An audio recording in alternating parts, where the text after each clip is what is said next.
নমস্কার বন্ধুরা, Molly's kitchen থেকে সবাইকে স্বাগত। সবাইকে জানাই শুভ দুপুর। আজকে যে রেসিপিটা বানাতে চলেছি সেটি হলো চারাপোনা মাছের কালিয়া। এই চারাপোনা মাছের কালিয়া বানাতে আমি এখানে মাছগুলো বেশ গোটা গোটা কেটে রেখেছি, ছোট ছোট মাছ বলে গোটা গোটা কেটে রেখেছি।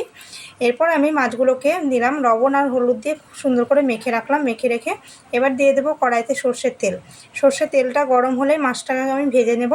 এরকম গোটা গোটাই রেখে দেবো মাছগুলো, তাহলে কিন্তু খেতে দারুণ লাগবে। মাছগুলো খুব সুন্দর করে একটু কড়া করে ভেজে নিতে হবে।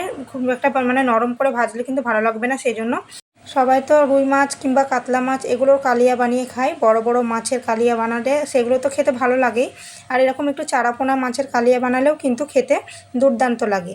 তাই এরকম দেখো, উল্টা থেকে একটু দেরি উল্টানো হচ্ছিলো না, একটু দেরি হলো উল্টাতে।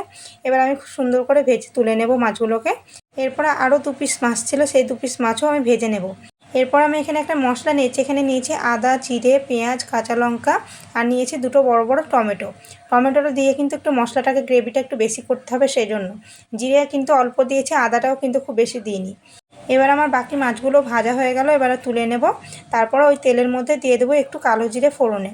আমি কিন্তু যে কোনো রান্নায় কালো জিরেটা বেশি ফোড়ন দিই, 5 ফোড়নটা সেরকম আমরা দিই না, ভালো লাগে না সেজন্য।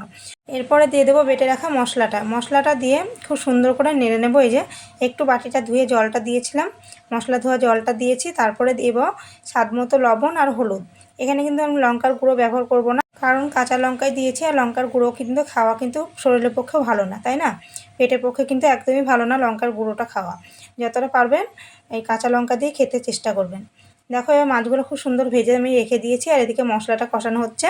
মশলাটা কিন্তু খুব সুন্দরভাবে কষাতে হবে। এই যে অনেকটাই তেল ছেড়ে দিয়েছে, আমি আরও কিছুক্ষণ কষিয়ে নেব। এইগুলো মশলাটা কিন্তু পেঁয়াজটা আছে যেহেতু, মশলাটা যতটা কষাবেন ততটাই কিন্তু রান্নার টেস্টটা দ্বিগুণ হয়ে যাবে। আর মশলাটা যদি খুব একটা ভালো কষানো না হয় তাহলে কিন্তু রান্নাটা একটু কেমন গন্ধ লাগবে, মশলাটা কাঁচা মশলার গন্ধ করবে, আর খেতেও কিন্তু খুব একটা ভালো লাগবে না। এই দেখো, খুব সুন্দর করে মশলাটাকে কষিয়ে নিয়েছি। এরপরে দিয়ে দেবো ভেজে রাখা মাছগুলো দিয়ে আমি আবারও কিছুক্ষণ নেড়েচেড়ে নেব। তারপরে দিয়ে দেবো জল। এখানে কিন্তু জলটা আমি খুব বেশি দেবো না, তার কারণ একটু গ্রেভি থাকবে, সেরকম গায়ে গায়ে থাকবে, সেরকম করে রাখবো। এই যে আমি এইটুকু জল দিলাম, দিয়ে এবার ফুটে এলে আমি নামিয়ে দেবো। খুব সুন্দর লাগে খেতে, কিন্তু একবার ট্রাই করে দেখো।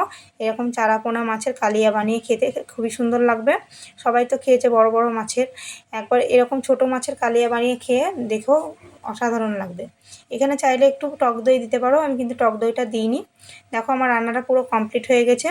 আশা করি ভিডিওটা ভালো লেগেছে। ভালো লাগলে লাইক, কমেন্ট, শেয়ার। যারা ফেসবুক থেকে দেখছেন পেজটা ফলো করবেন, যারা ইউটিউব থেকে দেখছেন চ্যানেলটা সাবস্ক্রাইব করবেন, এই অনুরোধ রইল।